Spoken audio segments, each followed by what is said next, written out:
professional athletes getting depressed?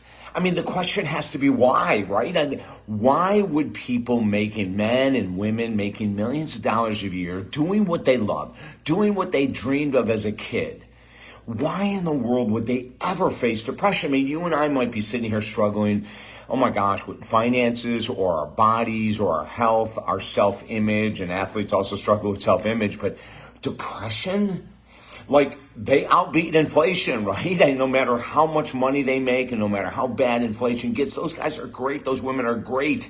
But why do they get depressed? Hey, you're tuned into David Essel Alive, America's most positive podcast. For 35 years, we've been doing these shows on radio, TV, podcasting, obviously. You know, we've been doing it all over the place. And all we're trying to do is give people ideas and thoughts and information to take their life to the next level.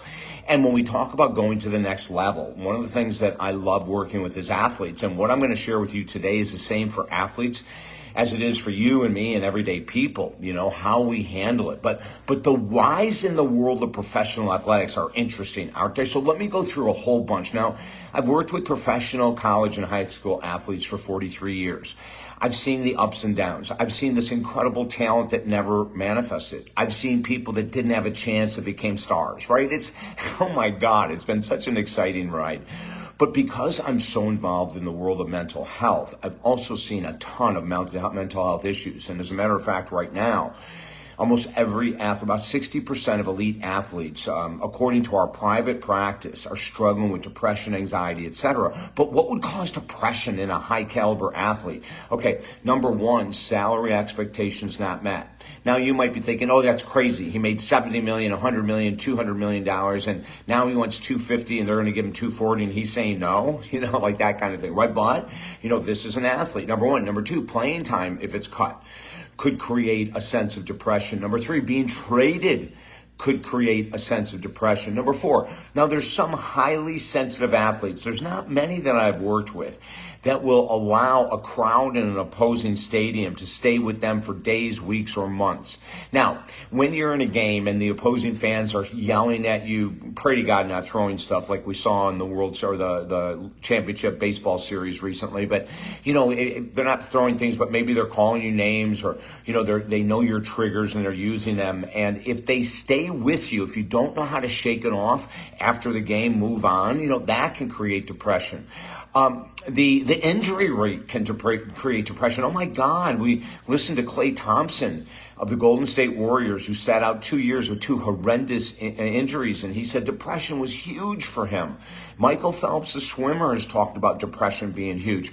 Now, another reason depression comes into play is the incredible expectations put on players by us, the fans, the owners, the sponsors. All of those people are putting complete pressure on these athletes to perform at the highest level every day. And even though they're paid very well, and even though they get all the perks in the world, they still can face depression for all the reasons I mentioned. And there's one more. Struggles in relationships, or struggles with children, or struggles with family members.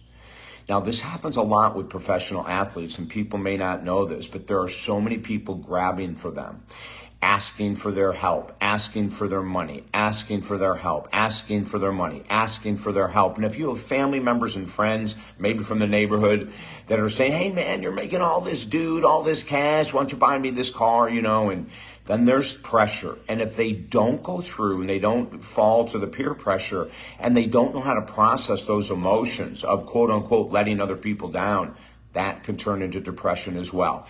In a future segment, I'll be doing the cures for depression. I want to keep these podcasts short. But, you know, think about it, because all of these things that I mentioned can be altered if we have the right mindset. As a psychology mental skills coach for 43 years, this is the work I do. You know, depression, anxiety, as well as helping them on the court with whatever skills that they're needed. If you need me at all, whether you're an athlete or not, you're struggling with mental health, hey, contact me at talkdavid.com. And never forget, we have 4 books at talkdavid.com for free. You've been listening to the most positive podcast in the world, David Essel Alive.